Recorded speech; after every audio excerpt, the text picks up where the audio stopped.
नमस्कार बच्चों। आज हम पढ़ने जा रहे हैं मृदुला गर्ग द्वारा लिखित संस्मरण मेरे संग की औरतें। इस संस्मरण में बच्चों हम देखेंगे कि अनेक औरतों के बारे में बताया गया है। ये औरतें कोई और नहीं, मृदुला गर्ग के परिवार की ही औरतें हैं, जिनके स्वभाव, व्यक्तित्व सब सामान्य महिलाओं से अलग है। एक नए प्रकार की शैली में मृदुला गर्ग ने लिखा है। उन्होंने बताया है अपने जीवन की उन महिलाओं के बारे में जो परंपरागत तरीकों से जीती हैं, लेकिन सोचती और करती लीक से हटकर हैं।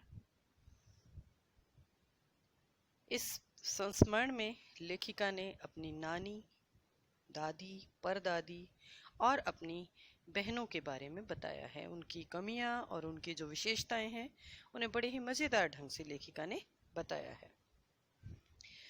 संस्मरण की शुरुआत उन्होंने की है अपनी नानी से।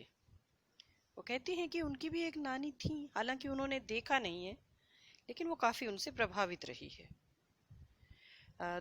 लेखिका का कहना है कि उनकी नानी एक परंपरागत परिवार से थी, जिनके पति उनको छोड़कर शादी के बाद पढ़ने के लिए विलायत चले गए थे। जब वे कैम्ब्रिज से लौटे तो पूरा विलायती तरीके से उनका रहन सहन था, लेकिन लेखिका की नानी ने इस नानी पर कोई भी असर नहीं पड़ा। वो विदेशी शान शौकत से रहते थे, नानी अपने अंदाज में रहती थी, जिस प्रकार से भारतीय महिलाएं रहती हैं। जब लेखिका की माँ 14-15 बरस की थी तो लेखिका की नानी बीमार पड़ी, और जब वो बीमार पड़ी तो पहली बार उन्होंने, जो औरत कभी किसी से, पराये मर्द से बात भी नहीं करती थी, पहली बार ऐसा होता है कि वो अपने पति से कहती हैं कि उन्हें उनके मित्र प्यारे लाल जी से मिलना है। स्वतंत्रता सेनानी थे जो, और जब वो आए मिलने के लिए तो लेखिका की नानी ने उनसे कहा कि उनकी बेटी का विवाह वो किसी साहब परिवार में नहीं बल्कि किसी स्वतंत्रता सेनानी से करें। उनके मन में भी आजादी की भावना भरी हुई थी। लेखिका अपनी माँ के बारे में भी बताती है। लेखिका की माँ की शादी एक स्वतंत्रता सेनानी से कर दी गई, जबकि वो एक बहुत बड़े साहबी खानदान की लड़की थी, जिनका रहन सहन, पालन पोषण सब अलग तरीके से हुआ था। उनकी माँ बड़ी दुबली पतली नाजुक सी थी, जिनके लिए खादी की साड़ी पहनना भी बड़ा मुश्किल काम था। वो इतनी नाजुक थी कि लगता था खादी की साड़ी के भार से उनकी कमर को झटका लग जाएगा। लेकिन माँ की ईमानदारी, सुंदरता, नजाकत, निष्पक्षता, ये कुछ ऐसे विशेषताएं थी जिनकी वजह से पूरे घर के लोग उनसे बहुत प्रभावित थे। लेखिका की माँ ने कभी आम भारतीय महिलाओं की तरह से अपने पति, अपने बच्चों या अपनी सास के प्रति उन कर्तव्यों का निर्वाह नहीं किया जो अक्सर महिलाओं से उम्मीद की जाती है। उनसे कभी घर का काम नहीं हुआ, ना कभी उनसे घर परिवार की ज्यादा देखभाल हुई, लेकिन इसके बावजूद सब परिवार के लोग उन्हें बहुत चाहते थे। कारण उनमें दो गुण विशेष रूप से थे। एक तो वो झूठ नहीं बोलती थी कभी भी, और दूसरा वे कभी भी एक व्यक्ति की गोपनीय बात जो है, जो प्राइवेट बात है, वो किसी दूसरे को नहीं बताती थी। इस कारण सभी लोग लेखिका की माँ से बहुत प्रेम करते थे और उनका सम्मान करते थे। लेखिका की माँ वो बताती हैं कि अक्सर बीमार ही रहती थी, तो बिस्तर पर ही सोई रहती थी। संगीत सुनने का और किताबें पढ़ने का उन्हें बहुत शौक था, लेकिन घर का काम उनसे नहीं होता था। वो कहती है, मेरी दादी तो कहा करती थी, कभी कोई दूसरा भी कुछ कहता था कि तुम्हारी बहू कुछ काम नहीं करती, तो वो कहती थी कि हमारे पास, हम हाथियों से हल नहीं जुतवाया करते, हमारे पास बैल हैं। कभी भी उन्होंने लेखिका की माँ का कोई नाम नहीं धरा, ना किसी प्रकार का उनको ताना दिया। ये बहुत बड़ी बात थी। उसके बाद लेखिका अपनी परदादी के बारे में बताती है। परदादी जैन धर्म को मानने वाली बड़ी सख्ती से पालन करने वाली महिला थी। जैन धर्म में अपरिग्रह का नियम होता है, जिसमें जरूरत से ज्यादा सामान का संग्रह नहीं किया जाता। दादी भी इस बात की पक्की थी। कहते जैसे ही उनके पास तीसरी धोती आती थी, वो पहली एक दान में दे देती थी। हमेशा उनके पास 2 ही धोतियां रही, इससे ज्यादा उन्होंने कभी नहीं रखी। और जब उनकी पतोहू यानी लेखिका की माँ को पहला बच्चा होने वाला था, तो वो भगवान के पास जाकर ये प्रार्थना करके आई थी कि उन्हें पहला बच्चा पोती चाहिए। जबकि आम भारतीय जो दादियाँ होती हैं, उनका हमेशा यही रहता है, भगवान से भी वो यही कहती हैं कि उनको पहला पोता मिले। लेकिन उन्होंने ऐसा नहीं किया। और कहते हैं सिर्फ कहा ही नहीं, उन्होंने ये मन्नत ही नहीं मांगी, उन्होंने सबको बता भी दिया। और भगवान भी उनकी बात सुनकर ऐसी अफरा तफरी में आए कि एक के बाद एक 5 बेटियां घर में आईं। लेखिका कहती है कि उन्हें कभी समझ नहीं आया कि परदादी ने ऐसा क्यों किया, बेटी क्यों मांगी, जबकि ऐसा भी नहीं था कि परिवार में किसी के बेटी ना हो। दादा की भी बहनें थी, उनके पिताजी की भी बहनें थी, सबकी थी, घर में लड़कियां तो थी। फिर पता नहीं उनको क्या लगन लगी हुई थी कि उन्होंने ऐसा किया। और लोग ये कहा करते थे कि उनका तो भगवान के साथ सीधे तार जुड़ा हुआ है, वो जो भी कहती हैं भगवान तुरंत उनकी मनोकामना पूरी कर देते हैं। एक बार उनके इसी तरह के भगवान के तार वाली बात का किस्सा उन्होंने और सुनाया है कि हवेली में एक शादी थी। शादी में सब जो घर के पुरुष थे वो बारात में गए हुए थे, दूसरे गांव चले गए थे। घर में सिर्फ महिलाएं थी, और जो महिलाएं थीं वो सब नाच गाने में लगी हुई थी। तो ऐसे में दादी उन महिलाओं के शोर से बचकर हमेशा जिस कमरे में सोती थी उसके बजाय किसी दूसरे कमरे में जाकर सो गई। चोर, जिसको पहले से अंदाजा था घर में कौन कहाँ रहता है, किसी तरह से सेंध लगाकर जब वो घर में घुसा तो बेचारा बदकिस्मती से दादी के कमरे में ही जा घुसा, जहां दादी सोई हुई थी। उसने कभी सोचा भी नहीं था कि इतनी बड़ी बूढ़ी जो पुरखिन है वो अपनी जगह बदल लेगी। क्योंकि आमतौर पर जो बूढ़े लोग होते हैं बच्चों, वो अपनी जगह नहीं छोड़ते, वो जहाँ रहते हैं वहीं सोते हैं। उनको लगता है कि अगर उनकी जगह बदल दी गई तो उनको नींद नहीं आएगी। जब चोर उनके पास गया तो दादी की नींद खुल गई। दादी ने पूछा कि कौन है, बेचारे ने कह दिया कि मैं हूँ। बोले पानी पिलाओ। बेचारा घबराहट के मारे बोल गया मैं कैसे पिलाऊं, मैं तो चोर हूँ। लेकिन दादी ने कहा कि कोई बात नहीं, चोर है तब भी तुम यहाँ लोटा पड़ा है उस पर कपड़ा कस के बांधना और पानी भर के ले आओ। चोर बेचारा घबरा गया, उसे समझ नहीं आया कि अंधेरे में दादी को पता कैसे चला कि उसके मुंह पर कपड़ा बंधा है और कमर में भांग है, जबकि दादी ने तो लोटे के लिए कहा था कि लोटे पर कपड़ा कस के बांधना और पानी को अच्छे से छानना। बेचारा पानी लेकर वापस आ रहा था तो जो कोई भी बाहर पहरेदार था उसने पकड़ लिया। पकड़कर दादी के सामने पेश किया गया।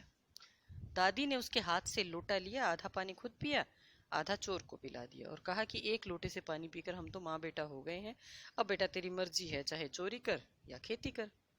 और बेचारा चोर अपना ऐसा जो रोचक धंधा था चोरी का उसे छोड़कर खेती बाड़ी करने लगा। बड़ी अच्छी घटना उन्होंने बड़े। इसके अलावा लेखिका अपने परिवार के बारे में बता रही है कि उनके परिवार में सिर्फ दादी और नानी ही लीक से हटकर सोचने वालों में नहीं थी, माँ भी वैसी थी ही, और लेखिका और उनकी बहनें भी वैसी ही हैं। वो अपनी बहनों के बारे में भी बताती है कि उनकी बहनें कैसी हैं। लेखिका ने अपने पूरे परिवार के बारे में बताया है कि वो 5 बहनें हैं और एक सबसे छोटा उनका भाई है। बड़ी जो 2 बहनें हैं वो लेखिका हैं, उसके बाद बीच की 2 बहनें हैं वो नहीं लिखती, सबसे छोटी बहन है वो भी लेखिका है और भाई भी लेखक है। जो बीच की 2 बहनें नहीं लिखती हैं उनके बारे में वो कहती है कि वो तो हमसे भी ज्यादा लीक से हटकर चलने वालों में है। उनकी बहनों में चित्रा है। चित्रा के बारे में उसने बताया है कि वो खुद कम पढ़ती थी और दूसरे बच्चों को ज्यादा पढ़ाया करती थी। एक बार जब वो कुछ ठान लेती थी तो वो काम वो करके रहती थी, चाहे कुछ भी हो जाए। इसीलिए उसके कम अंक आते थे और उसके जो शिष्य होते थे, उसके चेले होते थे, उनके ज्यादा अंक आते थे। उसने तो अपनी शादी भी अपनी पसंद के लड़के को देखते ही ऐलान कर दिया था कि वो इसी से शादी करेगी। और मजे की बात ये थी कि बेचारे लड़के को भी नहीं पता था कि उसकी बहन क्या सोच रही है, लेकिन उसने कह दिया कि वो जो काम सोच लेती है वो होकर रहता है। तो बेचारे ने चुपचाप हथियार डाल दिए। एक बहन और है उनकी, रेणु, वो उससे भी ज्यादा स्वतंत्र विचारों की और निडर है। कहते हैं कि जब सब बच्चे गाड़ी से स्कूल से वापस आया करते थे तो रेणु कभी भी गाड़ी में चढ़ के नहीं आती थी। वो कहती थी थोड़ी सी दूर के लिए इस तरह से गाड़ी में चढ़ना सामंतशाही का प्रतीक है, वो ऐसे नहीं आएगी।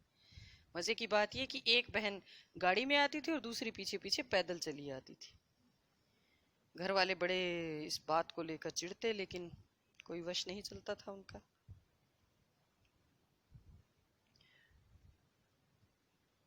और जो छोटी बहन है उनकी, उसने वो पत्रकारिता और अर्थशास्त्र की छात्रा थी। काफी समय तक उसने कुछ नहीं किया, आराम से जीवन व्यतीत करती रही। लेकिन लेखिका का कहना है कि अंत में फिर उसको भी लिखने का रोग लग ही गया, वो भी लेखिका बन गई।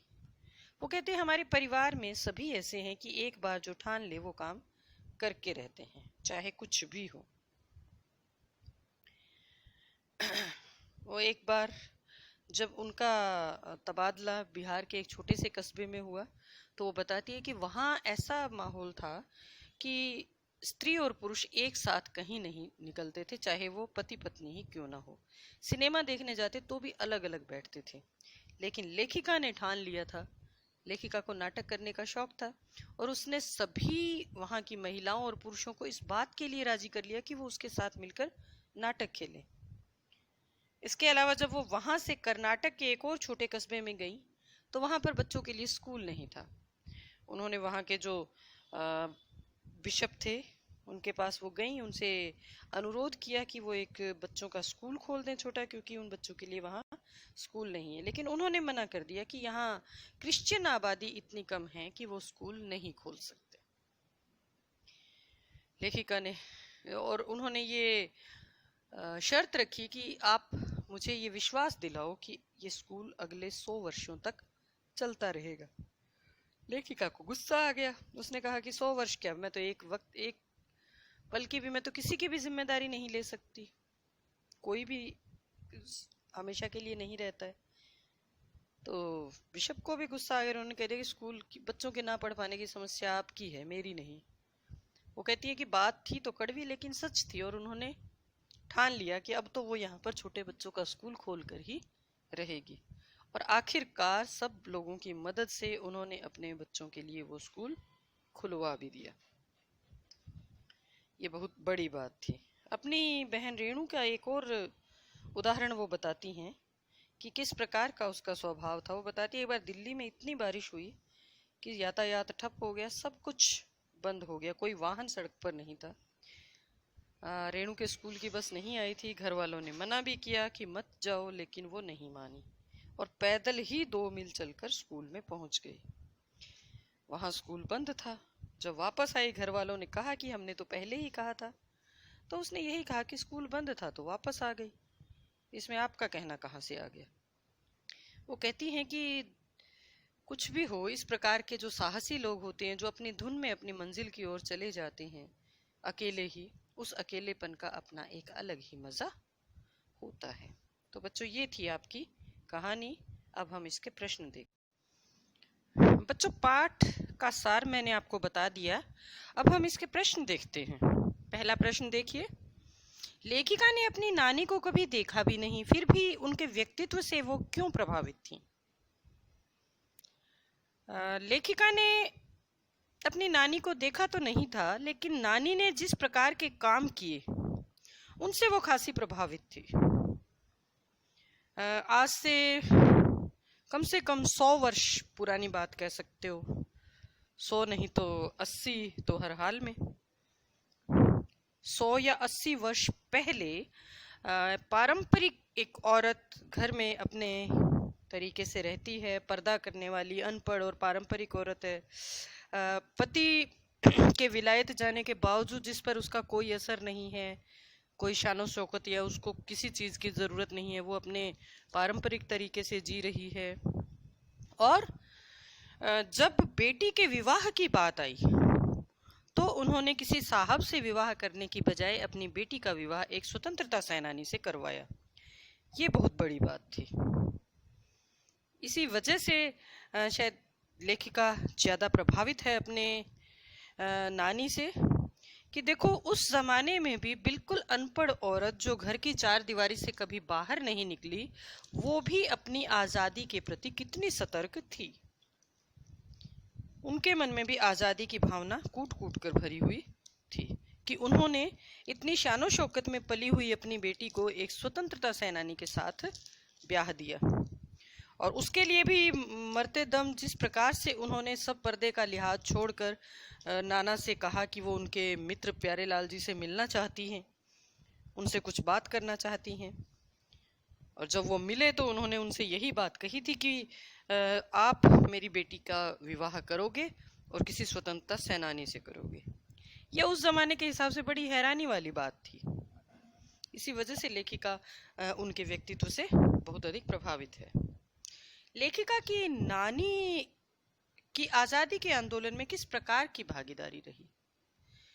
बच्चों, ये ज़रूरी नहीं है कि हर कोई आंदोलन करने के लिए ही बाहर निकले, किसी स्वतंत्रता आंदोलन में नारे लगाते हुए घूमे, किसी जुलूस में घूमे।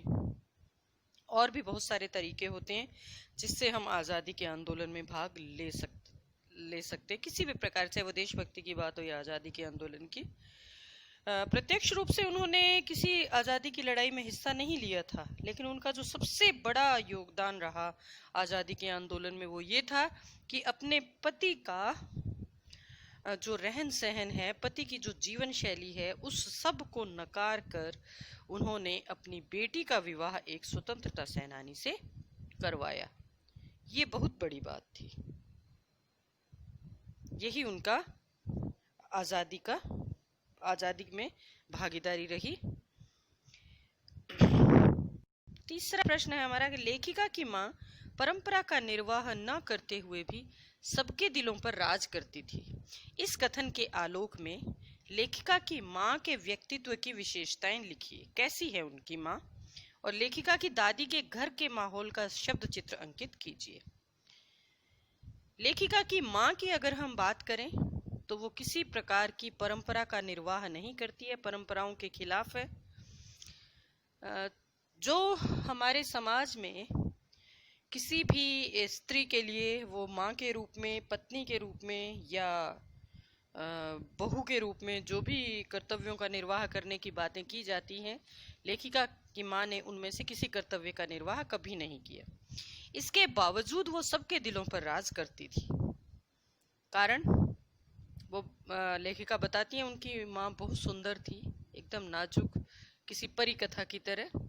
वो बहुत ईमानदार थी और सच बोलती थी और सच का ही समर्थन करती थी। कोई भी उनसे कुछ सलाह मांगे तो अच्छी सलाह देती थी, अच्छे से सलाह दिया करती थी। दूसरी बात जो थी वो ये थी कि वो कभी भी किसी एक व्यक्ति की बात किसी दूसरे के सामने नहीं कहती थी, कभी वो एक का राज दूसरे पर प्रकट नहीं करती थी। इस वजह से सभी लोग उन्हें बहुत चाहते थे। लेखिका कहती हैं कि उनके सच बोलने की आदत के कारण और जिस प्रकार से वो सही राय सबको दिया करती थी, उस आदत के कारण और किसी का राज किसी दूसरे पर प्रकट ना करने वाला जो उनका स्वभाव है, इसकी वजह से वो बाहर के सब लोगों में काफी लोकप्रिय रही। दूसरा प्रश्न बच्चों, लेखिका की दादी के घर के माहौल का शब्द चित्र अंकित कीजिए। लेखिका की दादी के घर का जो माहौल था वो बहुत अच्छा था, बहुत खुला हुआ माहौल था। वहाँ किसी प्रकार की परंपरावादी या संकीर्ण सोच किसी की देखने में नहीं मिलती। उनके घर में बहू के साथ भी बहुत अच्छा बर्ताव किया जाता है, हालांकि उससे ना घर का काम होता है ना बच्चे संभलते हैं। उसने कोई भी जो कर्तव्य आमतौर पर महिलाओं के माने जाते हैं उनका निर्वाह नहीं किया। इसके बावजूद उनके साथ बहुत आत्मीयता का व्यवहार सबका है। सभी जो सदस्य हैं उनका आपस में बड़ा अपनेपन का माहौल है।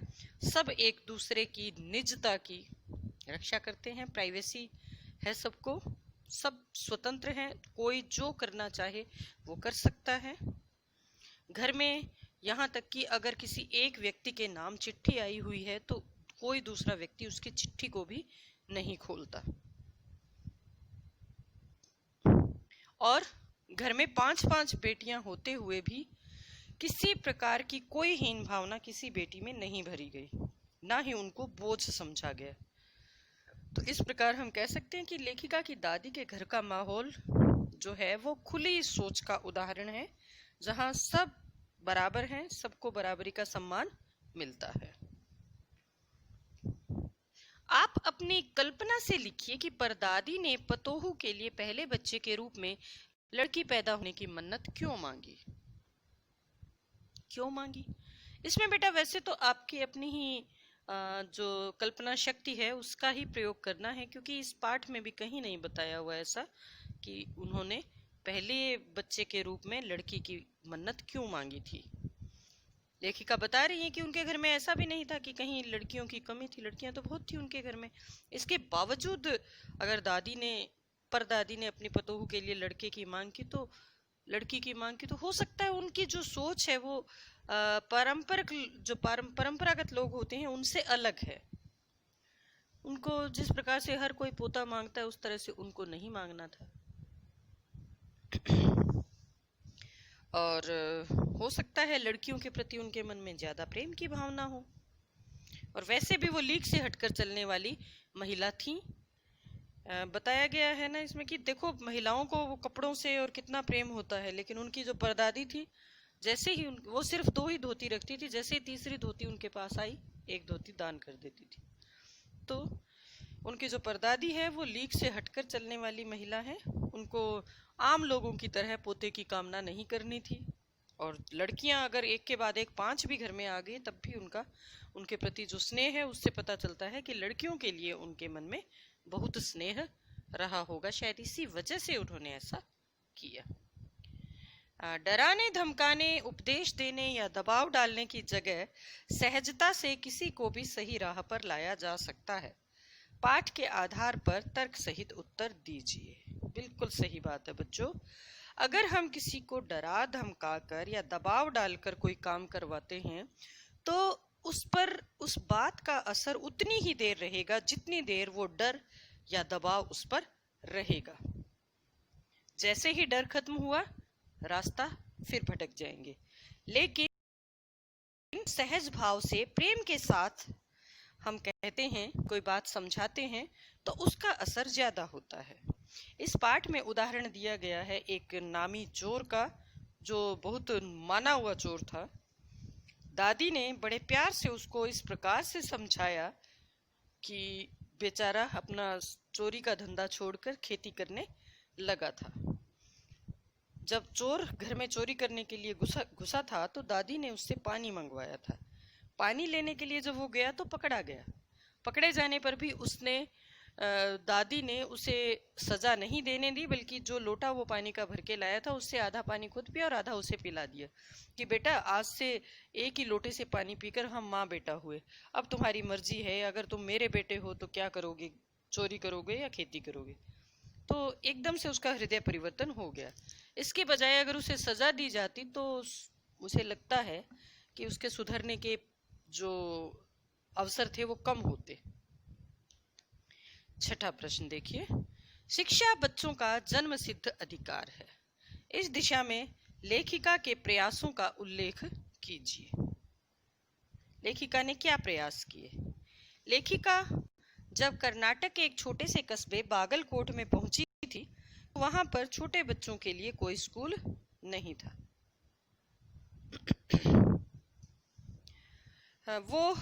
उन्होंने बहुत कोशिश की। वो एक कैथोलिक बिशप के पास गई और उनसे कहा कि अगर उनका जो मिशन है वो सीमेंट कारखाने में भी एक स्कूल खोल दे तो बहुत अच्छा रहेगा, लेकिन बिशप ने मना कर दिया। उन्होंने कहा कि यहाँ पर क्रिश्चियन लोग कम हैं तो ऐसे में वो नहीं खोल सकते स्कूल। और अगर खुलवाना ही है, उन्होंने ये कहा कि क्रिश्चियन बच्चे, लेखिका ने कहा कि क्रिश्चियन बच्चों के अलावा जो हैं उनको भी तो शिक्षा पाने का अधिकार है। तो जब ये बात कही तो बिशप ने ये कहा कि अगर वो 100 साल तक स्कूल के चलते रहने का वायदा करें तो वो खोल देंगे स्कूल। लेखिका ने आगे से ये कहा, उनको गुस्सा आ गया कि वो 100 साल के लिए किसी स्कूल की तो क्या, वो तो किसी भी इंसान की भी ये गारंटी नहीं ले सकती है। फिर उन्होंने स्वयं ही प्रयास किए, खूब भागदौड़ की और अंग्रेजी, हिंदी और कन्नड़ 3 भाषाएं पढ़ाने वाला प्राइमरी स्कूल खोला और कर्नाटक सरकार से उसे मान्यता भी दिलवा दी। 7वां प्रश्न, पाठ के आधार पर लिखिए कि जीवन में कैसे इंसानों को अधिक श्रद्धा भाव से देखा जाता है। जीवन में हम देखते हैं कि ऐसे लोगों को ही अधिक श्रद्धा मिलती है जो दोगले नहीं होते, जैसा मन में है वैसा ही बाहर है, जो हमेशा सच बोलते हैं, किसी को गुमराह नहीं करते और जो कभी एक की बात किसी दूसरे से नहीं कहते।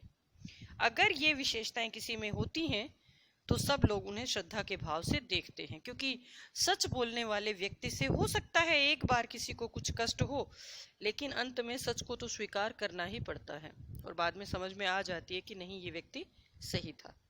हम इस पाठ में देखते हैं कि लेखिका की माँ कमजोर है, बीमार है, ज्यादा कुछ काम धाम भी नहीं करती हैं, इसके बावजूद वो बहुत सम्मान पाती हैं घर में, और उसके पीछे कारण यही है कि वो सच बोलती हैं और कभी किसी का राज दूसरे पर प्रकट नहीं करती। आखिरी प्रश्न देखिए, सच अकेलेपन का मजा ही कुछ और है। इस कथन के आधार पर लेखिका की बहन और लेखिका के व्यक्तित्व के बारे में अपने विचार व्यक्त करिए।